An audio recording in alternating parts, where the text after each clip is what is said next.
Let's be honest, when the news dropped back in July that The Late Show with Stephen Colbert was ending, it felt like the ground shifted a little bit under our collective feet.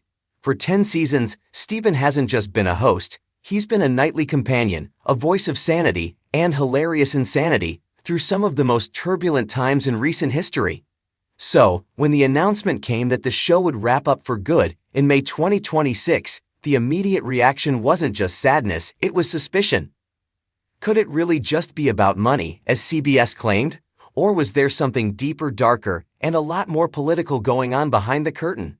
Well, grab your popcorn because Stephen Colbert just sat down for a deeply revealing interview with GQ, and he is finally addressing the giant elephant in the room. And in true Colbert fashion, he's doing it with a mix of heartbreaking honesty, consummate professionalism, and just enough sharp wit to let us know exactly what he's thinking.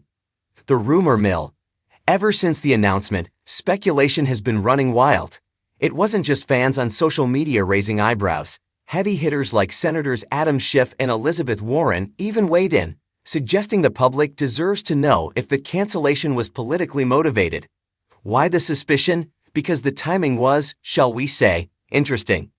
Just days before Colbert announced the end of the show, he had fiercely slammed Paramount, CBS parent company, on air for a massive $16 million settlement paid to President Donald Trump. This payout happened right while the network was in the delicate midst of its Skydance merger, a merger that needed administration approval to go through. By the way, that merger was completed less than a month later, on August 7th. Connect the dots, and it starts to look a little less like a coincidence and a little more like cause and effect. Colbert breaks his silence. In his new GQ interview, published this Monday, Stephen didn't exactly confirm the theories, but he didn't exactly shut them down either. His take? It's complicated, but your suspicions aren't crazy. When asked about the comments from Senators Schiff and Warren, Stephen's initial reaction was classic deflections. Well, good for them. I mean, that's not my job. But then he got real. My reaction as a professional in show business is to go. That is the network's decision, Colbert said, towing the professional line before leaning into the reality of the situation. I can understand why people would have that reaction because CBS, or the parent corporation, decided to cut a check for $16 million to the President of the United States over a lawsuit that their own lawyers, Paramount's own lawyers, said is completely without merit. Read that again. He's validating us. He's saying that if you're sitting at home with a corkboard and red string trying to figure this out, you're not losing your mind. If people have theories that associate me with that, it's a reasonable thing to think, he admitted. The currying favor bombshell. Stephen didn't stop there. He dove into just how damaging that $16 million payout was to the integrity of the network he's called home for a decade. It is self-evident that that is damaging to the reputation of the network, the corporation, and the news division, he told GQ candidly.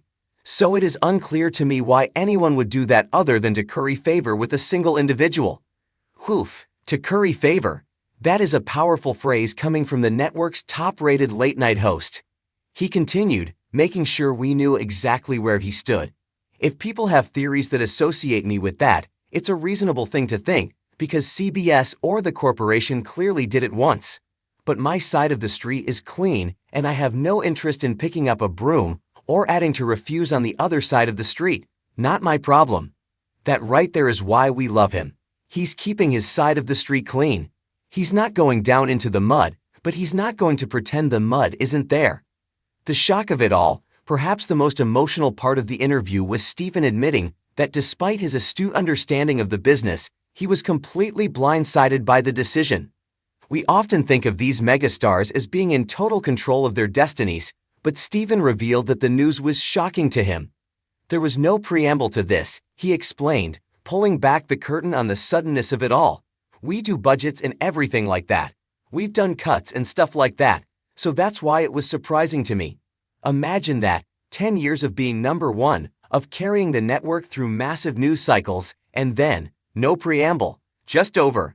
He admitted he couldn't sit on it when he found out, which explains the raw emotion we've seen since the announcement. Ending with grace. Despite the shock, and despite the swirling rumors that he just validated as reasonable, Stephen is choosing to end this monumental chapter with grace. He's not burning the house down on his way out. He took time in the interview to reflect on the early days, expressing deep gratitude that CBS gave him the time, 6 to 9 months, he recalls, to really find the show's voice back in the beginning. They stood by us and they were very supportive and they gave us what we needed and we found it and we delivered for them what we wanted, he said. I want to do a good job. I'm in show business. I want to do a good job for the network and I'm really proud that we could do that for them. And that's the crux of it. He wants to finish strong, not for the executives making the decisions, but for the work itself, for us. Why do you want to be number one? To brag? No, he concluded. As we head toward that final sign-off in May 2026, it's going to be a bittersweet ride. We might never know the exact full story. As Stephen said, no one's ever going to tell us. But we know this. Stephen Colbert is keeping it real until the very last second. Make sure you tune in while we still have him. Weeknights at 11:35 p.m. ET on CBS just won't be the same without him.